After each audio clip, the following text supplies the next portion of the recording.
Hi there, and welcome to another digital tourism show. I hope where you are, you're staying well and you're staying safe during the lockdowns. In this episode, we have the pleasure of once again speaking with Peter Syme of 1,000 Mile Journeys, Splash Whitewater Rafting and Disrupt Travel. In this episode, which was filmed live, we are speaking about the effects of COVID and what the future holds for tour operators and tourism businesses alike. So Peter offers some amazing insights. It's an episode you really do not want to miss. So once again, welcome to the Digital Tourism Show, episode 241.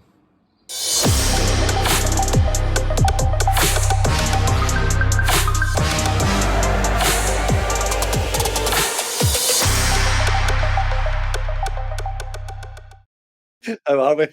We're good. Same, another day, lockdown, looking out the window, but all good. Yeah.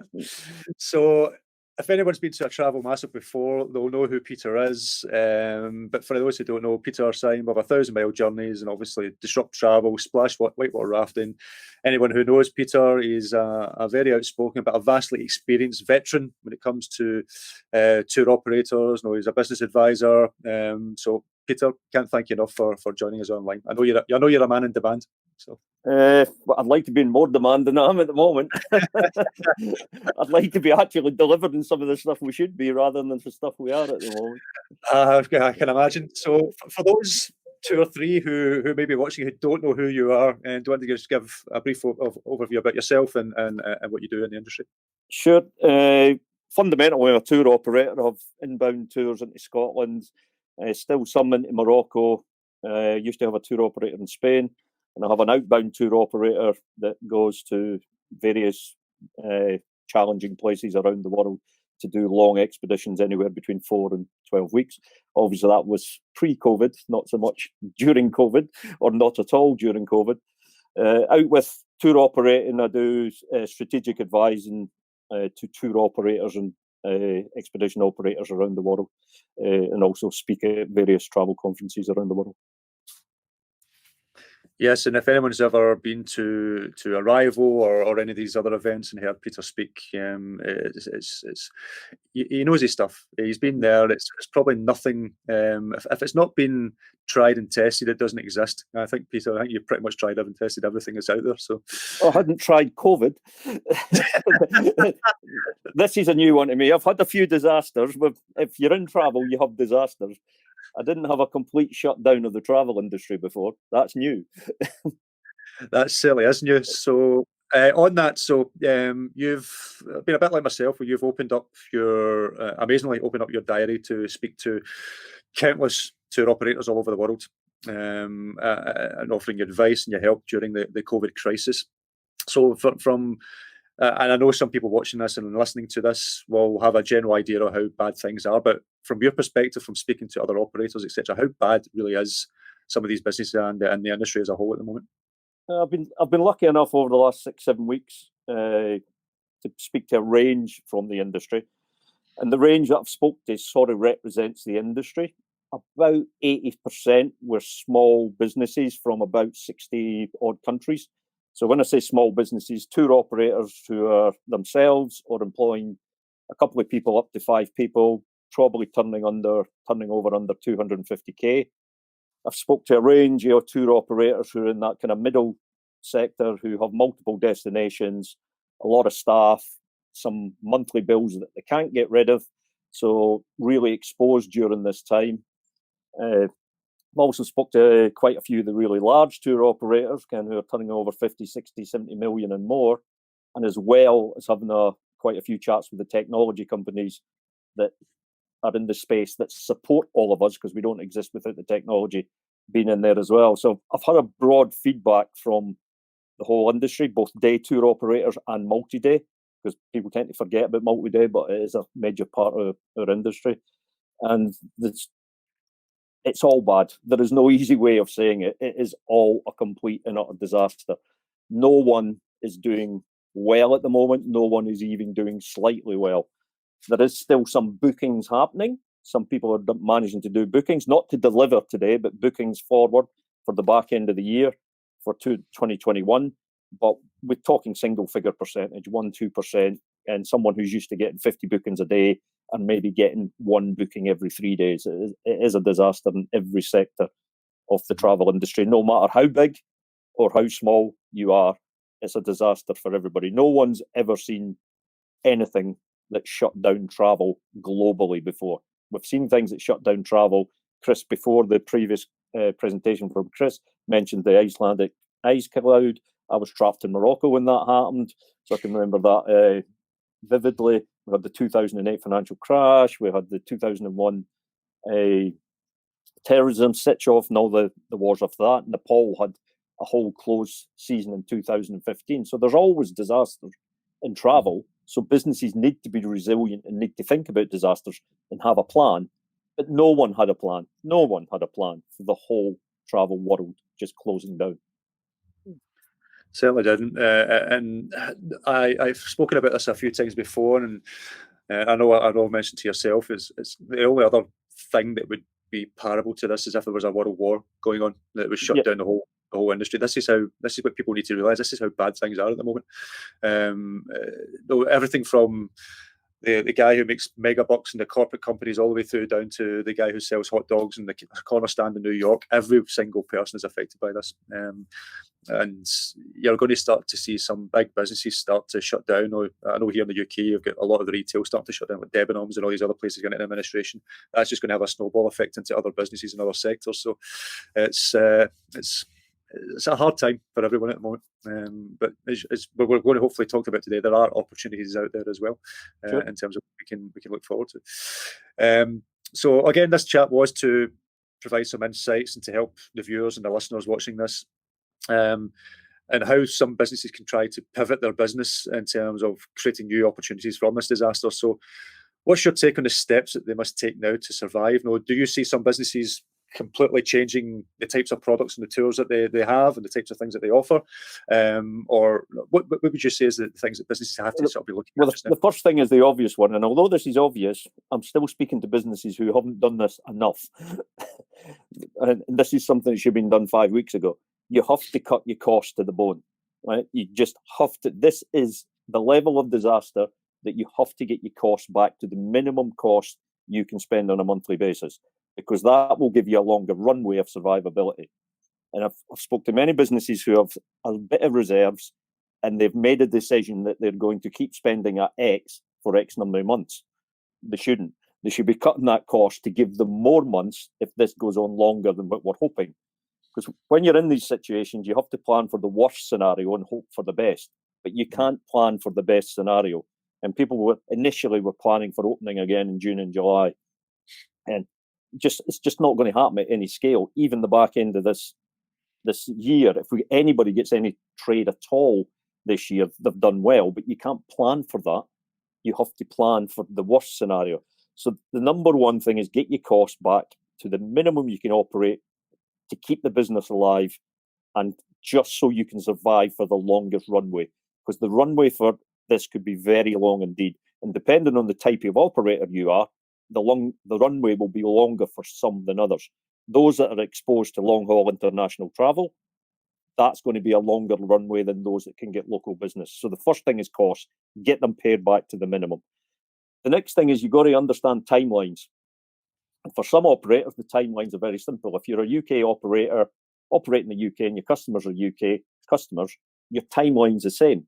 You're listening to the UK government giving you the timeline that you're likely to be open with, because your customers are on the same time as you. If you get open, your customers are able to do business. Straightforward, simple. And the UK government keeps talking about 12 weeks up, 12 weeks down, so potentially 24 weeks from the start in March. So that's really important to understand your timeline, because all the projects you're doing, all the tasks you're doing at the moment, or you should be doing at the moment, go on your timeline in an order of priority. Where it gets a bit more confusing is when you have international customers and customers that come from different destinations, because you also need to understand their timelines. Because if you hope to get them in the future, you need to understand when they're open, when you're open, because both ends need to be open in order to do business. Now, for an operator that looks through their customer database and suddenly finds that the data is split between 10 different international destinations, that means they're understanding 10 different timelines. You must go through that exercise, because you have to make some balance judgments on what destinations it's going to be worth working with in the near to medium term or worth marketing to. Because obviously it's irrelevant marketing to a destination that cannot physically get you customers here, or even when the transport lines are open again and flights are open again, there may be no demand from that destination to come here. So you have to make some logical decisions based on where your customers are coming from. The previous disasters have taught us one thing, and this one's no different. Disasters recovery always comes local first, regional second, long haul last. Every disaster is always recovered in the same way. The difference is, historically, the gap between domestic tourism recovering and long haul was normally pretty short, in many cases under 12 months. It ramped up pretty quick. There's pretty strong arguments that's not going to happen this time, because domestic tourism will open, but it won't open completely, because there's going to be restrictions on what you can do and what you can't do. And I have no idea what them restrictions are going to be, but I know there's going to be restrictions. Regional tourism will definitely open before long haul, because we're in this thing called EU, even though we've decided to leave because we're all mad. But the rest of Europe will want to get the borders with other countries in Europe open quickly, because if they leave them borders shut, that is a fundamental crack in the function of the EU. So Spain needs to be open with France, Spain needs to be open with Portugal, Italy needs to be open with Germany. The EU needs to get them borders open. So if they get them borders open, you've got to say there's going to be regional travel reasonably quickly. It may not be on planes, it may be driving, it may be by train, but there will be regional travel within the EU long before you're going to get long-haul international travel. And long-haul international travel is going to be the last thing to recover. Now, obviously, you have customers as a tour operator in Scotland or wherever you are in the world, wherever your destination is, you need to look at the destinations where all of these customers come from and then start making balanced decisions on where you're going to get your new customers from for a period of time. So if I'm an Italian operator in the north of Italy, which is a region that's been decimated, a lot of these Italian operators relied heavily on long-haul international USA customers. In the short, medium term, they're not going to see them. They're just not getting them back. Therefore, they have a border with Austria, they have a border with Germany, they have a border with France. They need to start doing the product that suits the markets that's closest to them, because these markets are probably, for a period of time, the only markets they're going to have access to. Now, this is easy to say, hard to do. An Italian operator who's been selling a pizza-making experience to a USA customer for $90 can't sell that pizza-making experience to an Italian for $1. It's just not happening. Again, so the product has zero value as it is to the locals.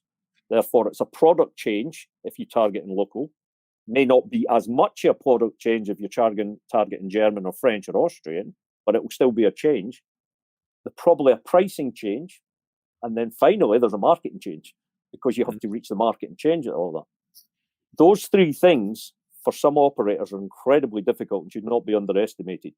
But the alternative to doing them is your business is dead, because you're not going to get long-haul international travel for a long time. In my opinion, probably 2 years at any volume, because you don't get this back until we get a vaccine. And vaccine ain't going to be, 1, discovered, 2, produced, 3, distributed in any quick time. It's going to be a 2-year minimum exercise to do that. And even if you do get travel back, the travel is going to be down because it's going to be restricted. People are going to get tested getting on airplanes, get tested getting off airplanes, which is going to dampen that long-haul travel. Therefore, your local market and your regional market, even if you don't want that market, you're going to have that market. It's the only market you're going to get. And your product, your pricing, and your marketing has to address that, not the market that you really want. Hopefully, we get back to the market you want at some point in the future, 2 years down the line. But in the short term, survivability is about what you can do, not what you want to do. Yeah, I couldn't have said that better myself.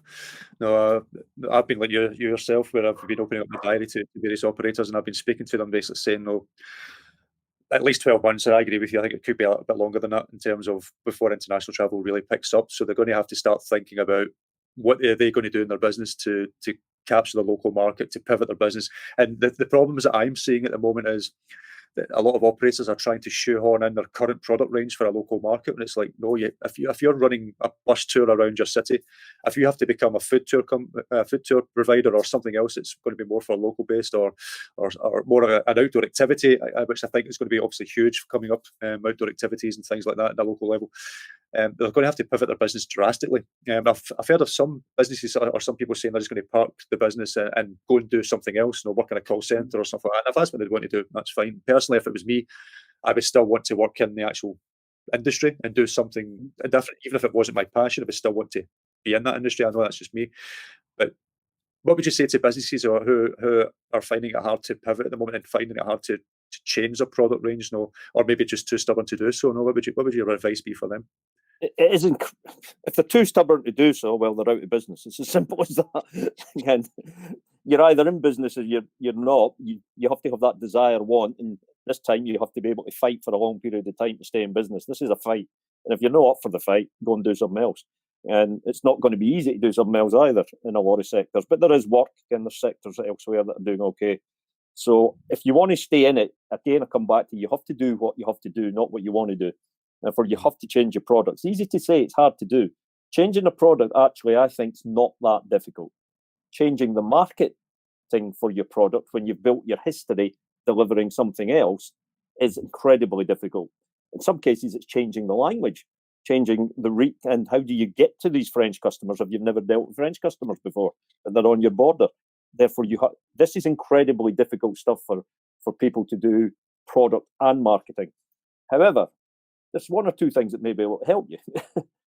The OTAs, not my favourite people in the world, but they're there for a reason, and they might just be the ones that allow you to put your new product up because you've already got a relationship with them. Therefore, it'll be a case of you loading the product. It should get up fairly quickly. You can market test whatever you come up with via the OTAs, because if they can't sell it, you're not probably going to be able to sell it, but you're not taking the cost of trying to market that in the short term. Obviously, if you see some traction, you then double down on your direct marketing with it as well, and trying to get it out there. The OTAs have an advantage in the current situation when we come out and we start traveling again, that because of their global reach, they can laser target their marketing spend on whichever destinations open first. And none of us know which destinations are going to be open first and which tourism happens first. But OTAs will be able to, if Sydney, Australia opens first, and it's the only city in the world that's trading, the OTAs target that city with all their laser-focused marketing spend. So they have an advantage over all of us that they can target wherever opens and really focus on it.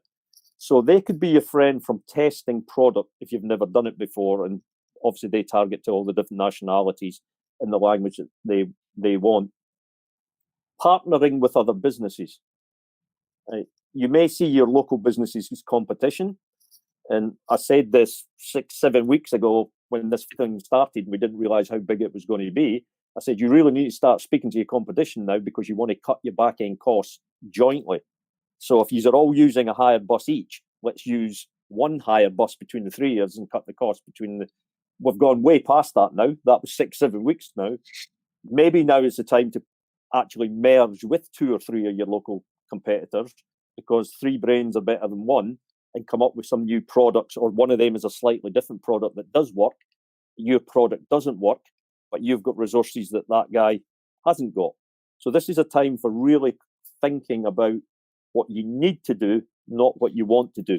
If you want to stay in travel, because I'm also very confident that travel will be back, and travel will still be a great industry and a big industry, and people are always going to want to travel, but we have to get to that point, and we don't know when that point is. I'm betting on it being a long way away. Therefore, I'm structuring my own businesses to be able to cope with the short and medium term, because what I want, I think, is a long way away. Mm-hmm. And if it does happen sooner, it's a bonus. If it happens sooner, nobody's going to be complaining if it's happens sooner. And if some of the stuff I've wrote and done in webinars and people are saying, oh, you're wrong, well, I'm over the moon I'm wrong. I'll be jumping, I'll be running down the street naked if I'm wrong. I'm going to hold you to that. I know if I get a few beers down you probably would. So in terms of, to go back to what you were saying, in terms of business pivoting, would you I know my take on this, but it'd be good to get your take on it. Would you say if it meant a business had to completely rebrand for a local market, they'll park their current brand and their current resources, but create a new brand? I know that will come with issues with rebuild SEO and all these other things again, but would you recommend that's maybe something they would need to probably do for the local market? If they have to do it, but I would say that's your last option. You have to explore everything before that. Can you partner with somebody else who is in a different sector of tourism, who's more suited to local travel? Because you've got to remember, there's a lot of tourism operators suited to local business. And it depends which country you're in. If you're in the USA, if there's any operators here for the USA, 90% of their tourism is internal anyway. And there's only 10% of USA clients leave the USA. So then they've got a 90% tourism market. The only one that's bigger in the world is China. That's a massive internal market. The UK is a 63% internal market. So some destinations have big tourism markets anyway that will be boosted if the people who normally leave can't leave. So all the people heading to Spain every year from France and all the rest of it, if they can't go, that 63% of the UK, 67% UK tourism market is actually boosted. So you really need to get in amongst this. There's some destinations, just by their geography and by what's happened, don't have a big internal market. Portugal only has a 9% internal market.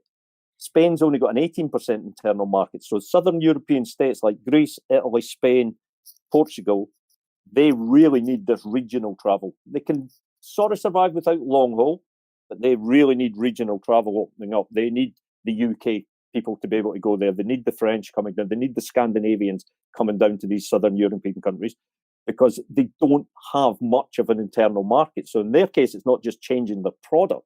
They're changing the product for a market that hasn't really got any background of doing internal tourism products. So that is where you really jump into a completely new, different part of the industry. And there's many people in Spain go out and eat a meal, and go out and drink wine, but that is the limit of their interaction with tourism destinations. They don't purchase anything else to do with tourism. Some accommodation, eat a meal, drink some wine. So I would say rebranding is the last thing you do after you've explored every single option, because in most brands, there'll be something within your brand that you can probably change to allow new products to be introduced, or you can go and work with another operator that has a more suitable brand. I just think a complete rebranding is the last thing. But you have to look at the opportunity of that. If you do go down that line, you make it work. You come out of this with two businesses. You've then got a local business, and then as the international and regional traffic comes back, as it will at some point, you then have two businesses. So there is an opportunity cost there as well. If you're focused enough, determined enough, can see the local market that you want to service, you've got the skills and ability to do it, you're basically building a new business. And that's the one thing that people have at the moment is time. So it's exploring all the options. Time is something that we all have in abundance. One thing that tour operators, myself included, are all rubbish at is making content, creating content. We all talk about it, but we're not that great at doing it. Every single operator in the world at the moment should be making a content bank. We've all got the time. Fill that bank with your next 2 years worth of content. Don't use it. Just stick it in the bank. Use drip feeds at the moment. Use some stuff at the moment suitable for the time. But your conversion content, your videos, your photographs, all the stuff that you would use normally that you don't get round to doing because you're too tired after running tours all day, get it done now, stick it in the bank. And then for the next 2 years, when you're really focused on trying to rebuild your business, you're not going to be worried about going out and having to write that article at 9:30 at night once you've got in from a tour. Great advice, and it's advice I give all the time. It's like create a backlog of stuff, and then you've got it there ready. If new things come into it, you post them up, fine. But at least you've got something to fall back on. You're not always chasing your tail all the time. It's well, and then, again, everyone's got the time now just to do so. But as you can imagine, we've had a few questions come in. So I'm going to start going through these. One is it just says Facebook user, so unfortunately I don't know who this is. Will the local regional market be large enough to sustain tourism economy?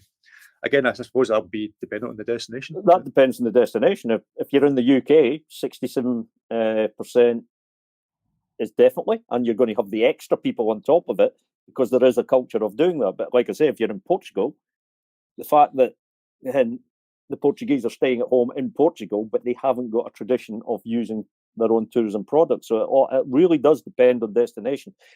you have to speak to your local, your equivalent of the DMO, the people who has the data. So anybody in any country listen to this, get in touch with the people who have the data, your internal market versus your international market tourism that's coming in. You need to understand your internal market. Don't go start building things, new products, new marketing until you understand who you're marketing it for, and does that market exist? Have they got a willingness to purchase?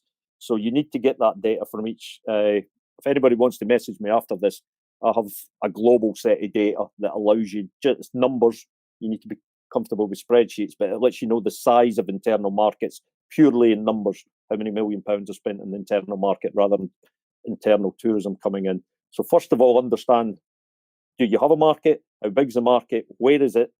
Before you start building but if you do have one, it's more than big enough. You can build, it's the same market. It's people just not going from the USA to Italy.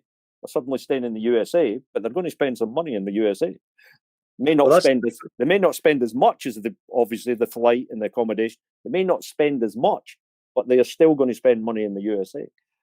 Well, that's the thing, though. People, when we come out of this, will just want to escape and get out there and explore and get outdoors, and they will want to travel. Just because they can't fly doesn't mean they're going to sit in their homes or sit in their gardens and not go anywhere.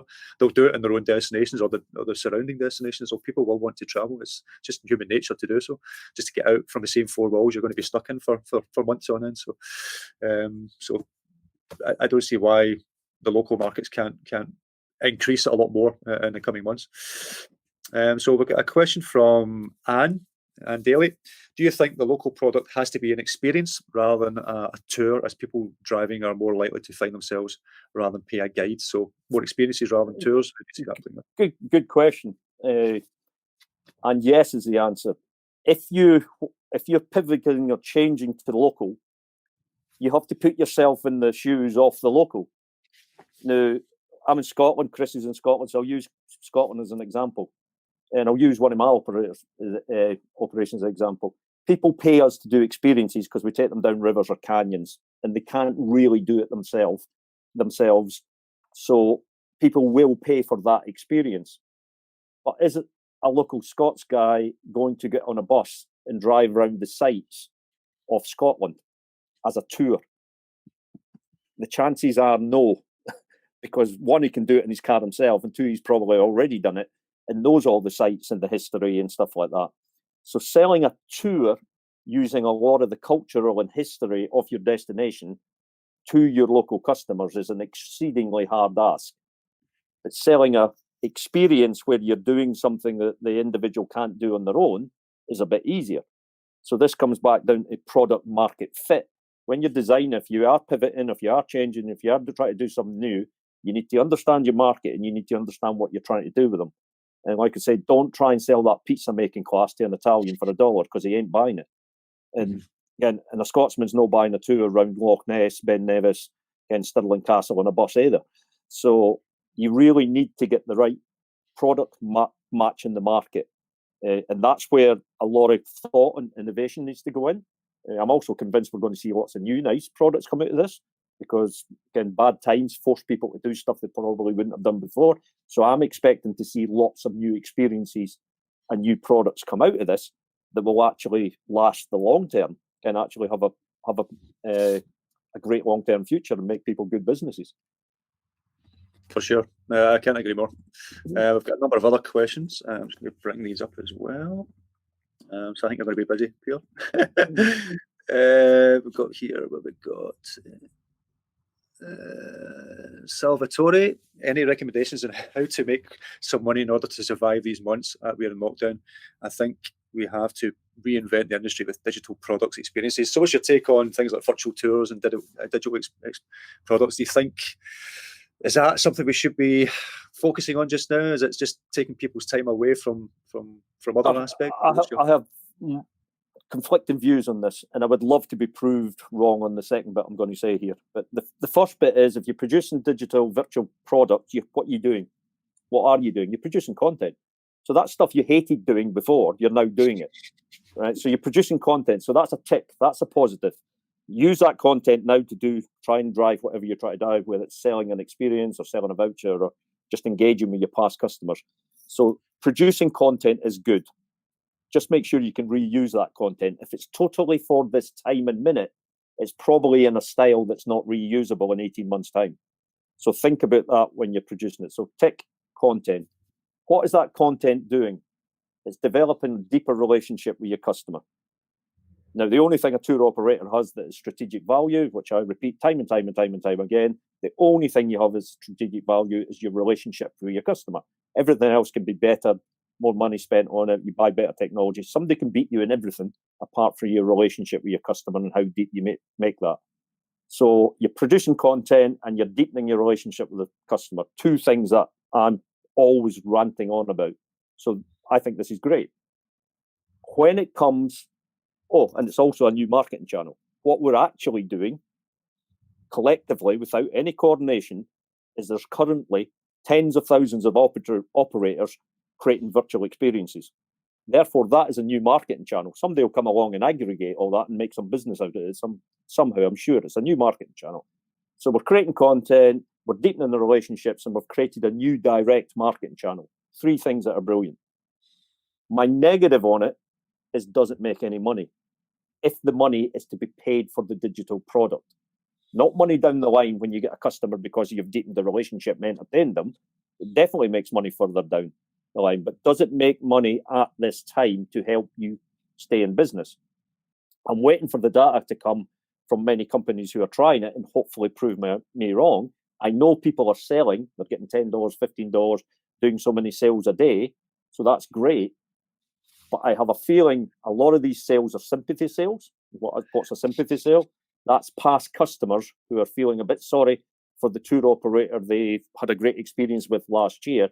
So have made one purchase, they're probably not going to purchase again. And then there's the opportunity cost.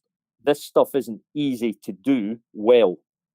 Therefore, all that effort and time you're doing it, could that time be better spent on some things else?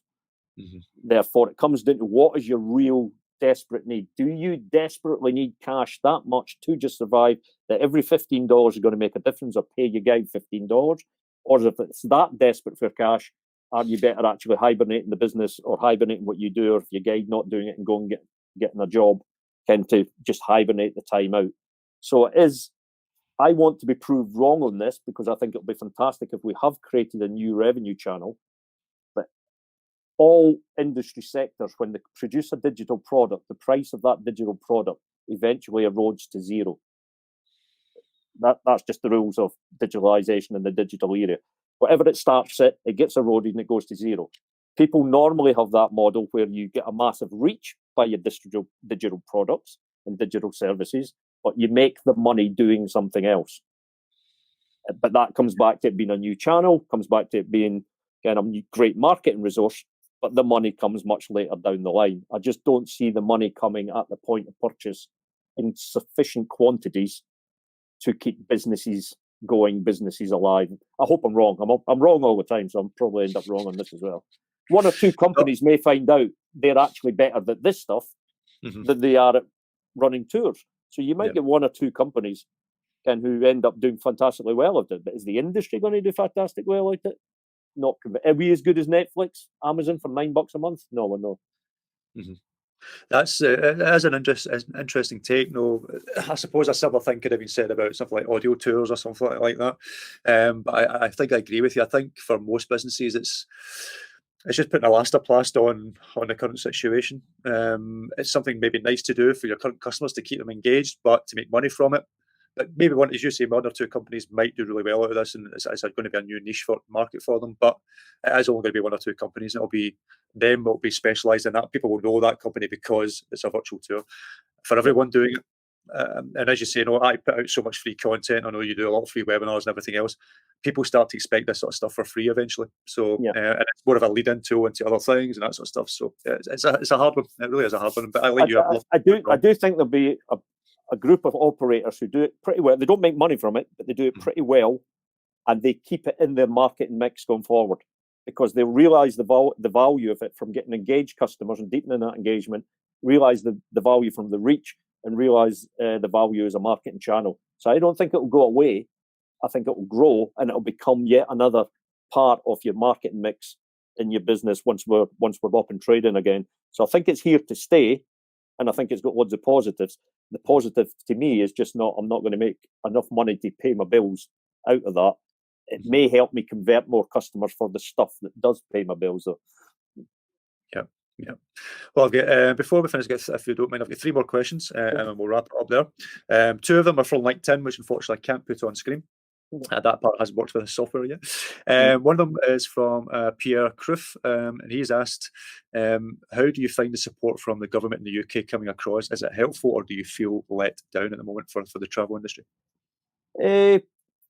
Probably the wrong person to answer, because I've always believed you stand on your own 2 feet and don't ask the government for nothing. So probably the wrong person to ask. They've come up with the schemes. I know the grant scheme for people with premises has paid out to many. My own application's been in 29 days now. It's not been paid. I've had no communication saying why it's not been paid. I have a generic email back. So that 10-day turnaround for grants is not really working as far as my personal experiences goes, but I know other people that got it in day 12, day 10. So it has worked for others. The furlough scheme, I think, is great because it allows employees to get a revenue coming in, pay their bills.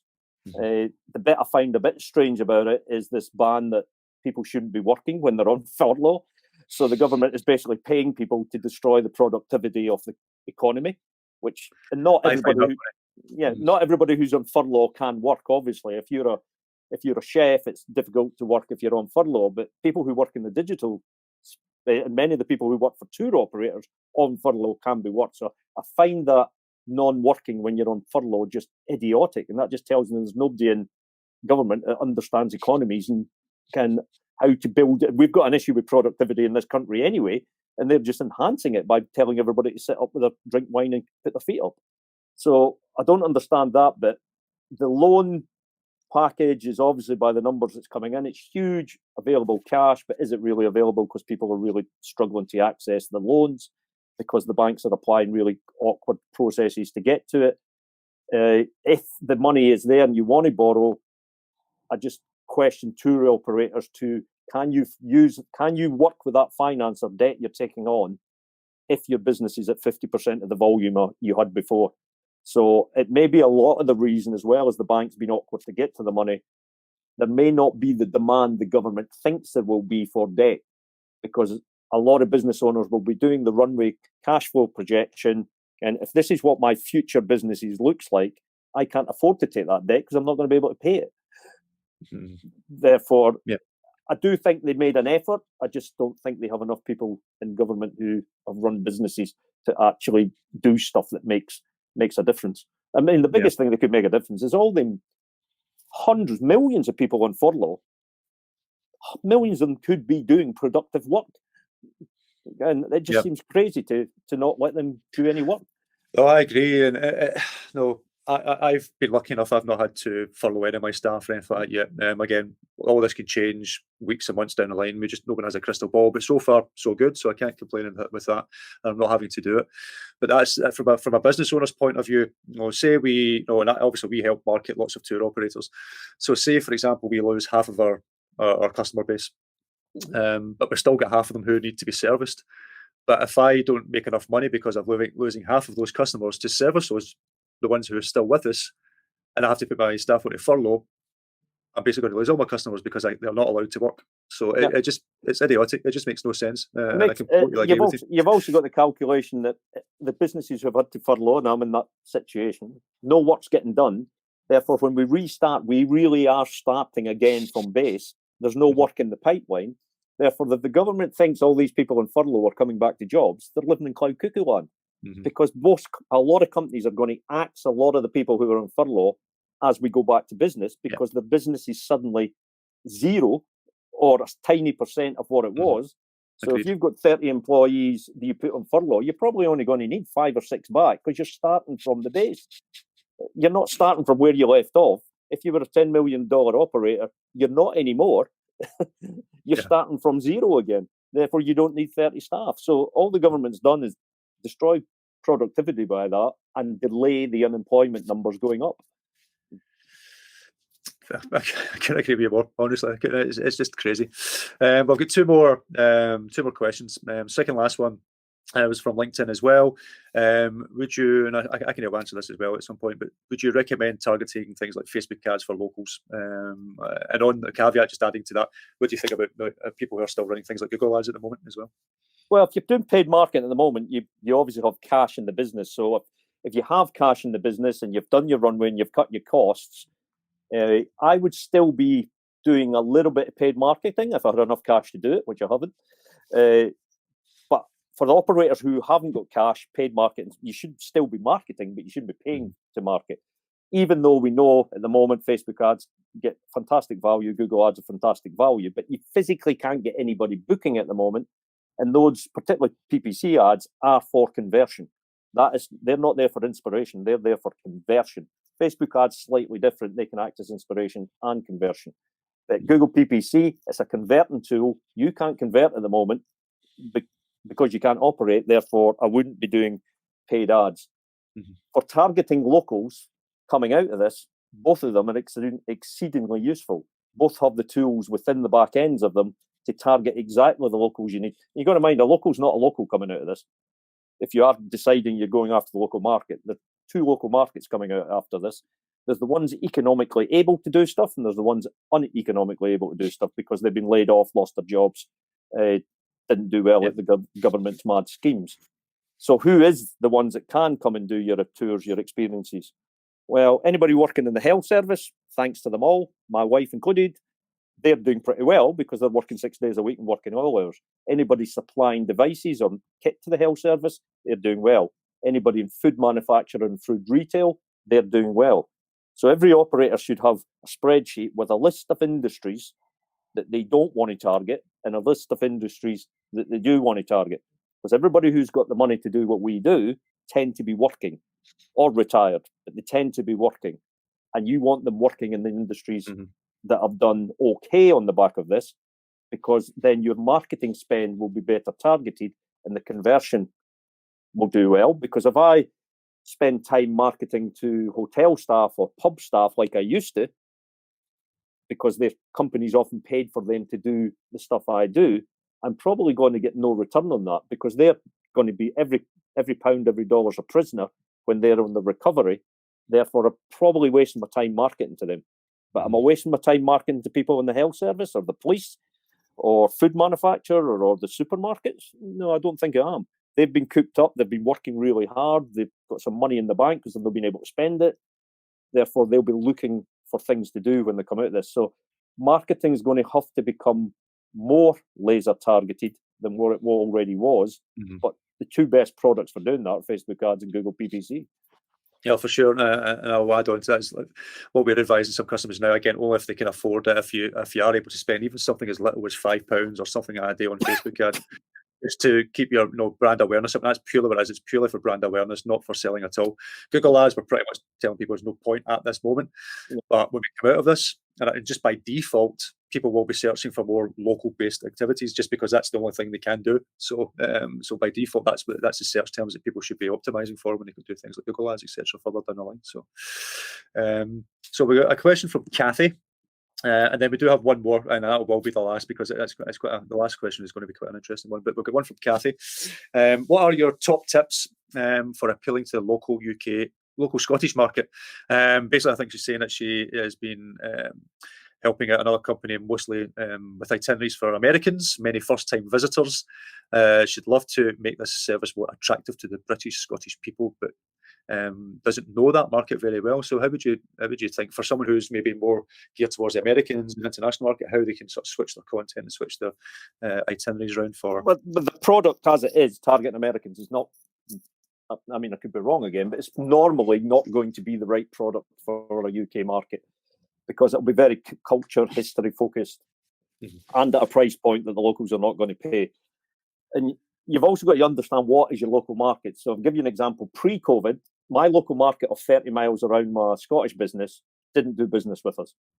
We just very rarely got a customer who wasn't a tourist within that local market who was a local.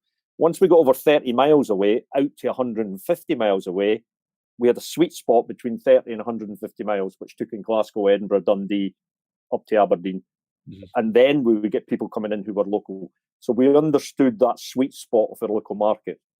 going forward, because I need to increase my local to replace my international customers that I suspect are not going to be here, I will increase my local market to include the whole population of Scotland, which I didn't before. And so anybody anywhere in Scotland will be a target on my local market and going forward. My regional market, first layer, will be England, because I now believe someone driving up from London is a damn sight more likely than it was previous. And even if they come by train, or the domestic flights start before regional and international flights. So you have to understand your market in layers and put radiuses around them, because distance is always a barrier. That's a fact. That's just, doesn't matter what your product is, distance is a barrier. Where are you delivering your product and service?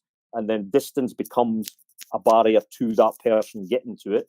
And you're more likely to convert somebody who can get to you and back. If you just think about the economy again, someone who has to come and stay in a hotel or stay in a lodge or stay in a villa, they're going to have to spend more than somebody who just comes and does the experience and go home again. So there'll be people in Glasgow and Edinburgh, if you're in the centre of Scotland, that will go and come home again because they have enough money to do something, but they don't have enough money to be away for the whole weekend. And then you've got people that have the money to be away for the whole weekend. So you're doing all this based on distance and economy. But to get back to the product, if it's a product targeted at a US customer, it is probably not going to work on a Scottish market. It may work on some of the market down in the south of England. It may work on an Irish market, but it's probably not going to work on a Scottish market. Therefore, it is understanding of what the Scottish market is in that distance relation to you, and then changing that product to suit the market. It's hard for me to say without actually seeing what the product is, but you have to change the product. And I don't see the traditional North American tour, sightseeing, traditional Scottish experience, kilts, whiskey, Highland cows, and nice pub experience in the evening, and some nice meals on the West Coast. All of that stuff we do for the USA traveller, it's not really going to convert into a Scottish market. No, I agree. Well, that was okay, Cathy. So the very last question is from Andrea. Any suggestions for a food tour company that was about to be launched in June? I suppose it depends if it's if she's going to be targeting locals or not, and whether I obviously don't know where that destination is, but so the first thing, Andrea, is put back the launch. Is the first advice. The launch is probably not going to happen in June, but things are maybe not as bad as you're thinking they are, because prior to launching, you had huge competition. And now I would suggest that the competition is getting smaller by the week. So it's not a bad time to do startups as we come out of this, but obviously you have to get your timing correct. There's no point in launching if you can't deliver the product. So doing startups at the moment by default isn't a bad time. You just have to appreciate the market's going to be a lot smaller. Therefore, you have to target the people that is available rather than a bit of the same rules as the existing businesses. Who you intended targeting as your customer is probably not who you're going to be intending, or who you are actually targeting as your customer in the early days. And that isn't necessarily a bad thing, because if you do build a local business because that's who you can reach, that means the fundamentals under your business are stronger for future disruptions to the travel industry. Local businesses are stronger in the long term than people who are exposed to lots of international.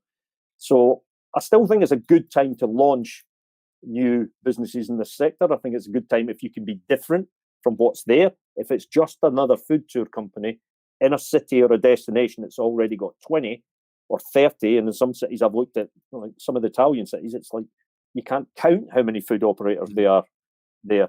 So you really need to look at where you are, who's still there. Are you in the right destination, and do you have the right market before you actually launch? And are you different enough from the ones that already exist there? But I wouldn't say don't do a startup. Startups that history and data tells us, startups that are formed in the worst of times create better businesses in the long term. Yeah, I agree. If anything, starting just now, no, there will be, as you mentioned, lots of businesses who aren't doing anything marketing-wise, aren't doing anything at any point. So now is probably the prime time to, as you say, start, because you can start building up lots of content, start building up your SEO sort of foothold, and getting a hold on social media and everything else. And then when we come out of that, you'll be, if we're out of this in 3 months' time, 4 months' time, you're going to have a strong foundation, rather than starting in 3 or 4 months' time. So it's building it up now and getting sort of brand awareness out there, building up your email marketing list for future bookings and everything else when we all come out of that. So yeah, I think just now launching at the moment is probably as good enough time as any. There's never a perfect time to do a startup. Startups are hard. And if they weren't hard, everybody would do it and have their own business. They're incredibly hard. So there's never a perfect time. And although now looks a bad time, it's not. There is going to be a travel market. The travel market may be the size it was 10 years ago for the first few years, but that's still a massive market. And all it means is that the really good operators with the best product and the best marketing and the best all-round package will survive and other ones won't. It's just the rules of the market. So I hope we see a lot more startups starting at this period that are more sustainable, because a lot of the business I've spoken to in the last 6 weeks, they've been going less than 5 years. I'd say over half of them businesses have been going less than 5 years, and they didn't really build a sustainable business. They built a great experience business. The customers loved them. I've checked the reviews. Most of them are all with 5-star reviews, but there was no strong fundamentals under the business. They were taking all of their customers from various platforms, so they had no direct relationship with the customers. They hadn't deepened the relationship. They were great businesses if things were going well, but they weren't great businesses if things even switched 10%, 20% down, never mind a complete wipeout. So businesses that start in the worst of times tend to build stronger foundations and will last longer. So do your food tour startup, but do quite a bit of thinking about it before you actually launch. Well, Peter, I've taken a lot of your time, so I can't thank you enough for sharing your wisdom and your honest advice with everyone, with everyone viewing and watching and going to be listening to this later on in the various podcasts. So thank you again, and I really do appreciate the time. Thanks, Chris.